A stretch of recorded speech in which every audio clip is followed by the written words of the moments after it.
Yes, there are huge internal schisms, and it's difficult to see how they can be reconciled. The President Herzog has been trying to bring about compromise talks and trying to bring the different sides together, but he's not met any success whatsoever. And so the culmination of that was seeing this really fundamental change in the nature of the Israeli democracy rammed through by the narrowest possible margins in the Knesset. You know, when we think of Israel, the sort of really relatively young democracy in the region, you would think that that was the one thing that they would hold dear above all else. Well, it has been a distinctive feature, and it's a proud boast of Israel that it is a democracy surrounded by authoritarians. And that has given the country, apart from the obvious direct benefits that we enjoy likewise of living in a free society, Bev, it has given it a claim to a legitimacy and a status that its rivals and neighbours haven't had. So that is not gone, but it's certainly tarnished. And, you know, you have to remember that this is a state, the state of Israel has been fighting to cement its legitimacy from the beginning, and is recently, in the last decade or more, trying to fend off international efforts to paint it as an apartheid state where, you know, there's a two-tier, two-caste nation. Well, all of these unhelpful, hostile and damaging tropes and criticisms of Israel will take heart from the loss now of its traditional standing as such a strong and vibrant democracy in the region. Yeah. Benjamin Netanyahu, of course, has held on to power through various iterations over the years. How do you read this? Is it his legal problems that is driving this push, or do you think it's his just desire to stay in power with, you know, one of the most far-right groups in his coalition ever in Israel's history?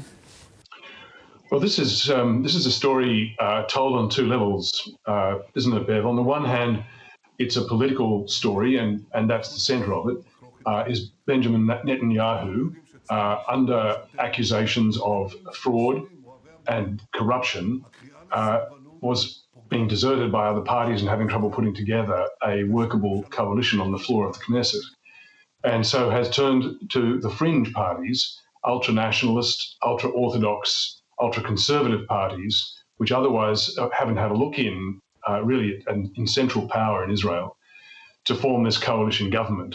And it's a story of Netanyahu trying to hold that coalition together, trying to deliver to those fringe parties. I mean, the law, which has just been rammed through the Knesset, which is a change, an amendment to the basic law on the Supreme Court, and in particular, a test that the Supreme Court can overrule any law passed by the Parliament that it considers to be unreasonable. Well, if you're an ultra-nationalist, ultra-conservative, or ultra-orthodox party, you're inherently going to be opposed to a test of reasonableness, because that's a pretty difficult test for parties matching those descriptions to pass. So it's one of their main agendas. Now, to be fair, this coalition was elected on a platform of amending some of the ways that the Constitution and the Supreme Court works because of claims of judicial activism where the judges were running a mark rather than sticking to black letter law. So they did have some mandate, but what they've done is far exceeded that. It's about Netanyahu trying to hold his coalition together, Netanyahu trying to deliver to that coalition, the unreasonable coalition, and Netanyahu trying to hang on to power to protect himself against incrimination and possible very unpleasant consequences of those accusations against him. But on the constitutional level, this is a much bigger story that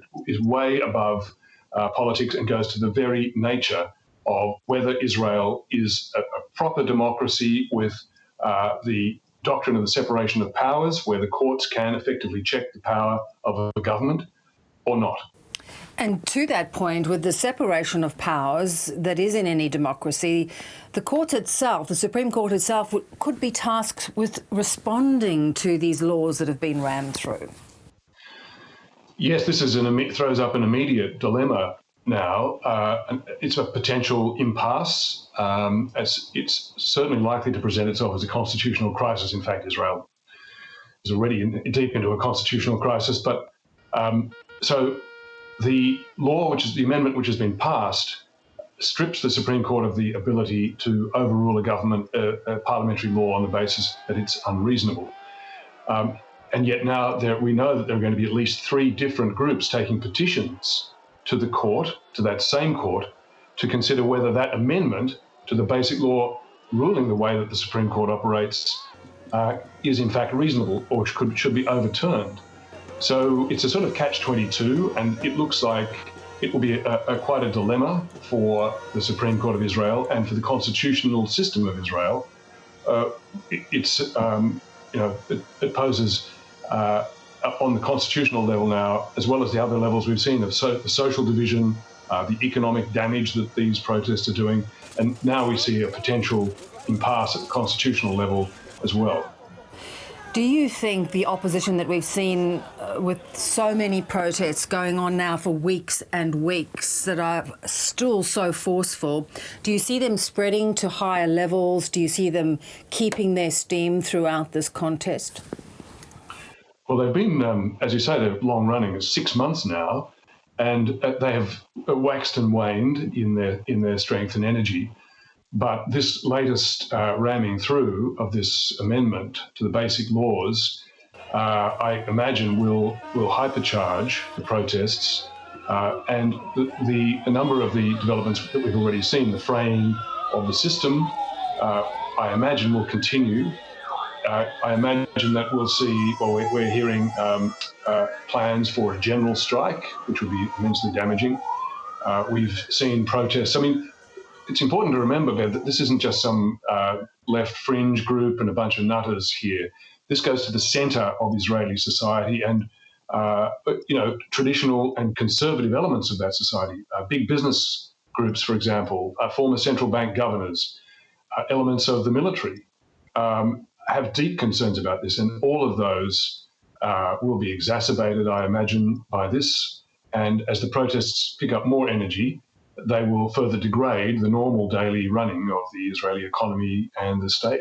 Yes, you get the feeling it's not going away anytime soon. Great to talk as always. Thanks, Pete. Pleasure, Bert.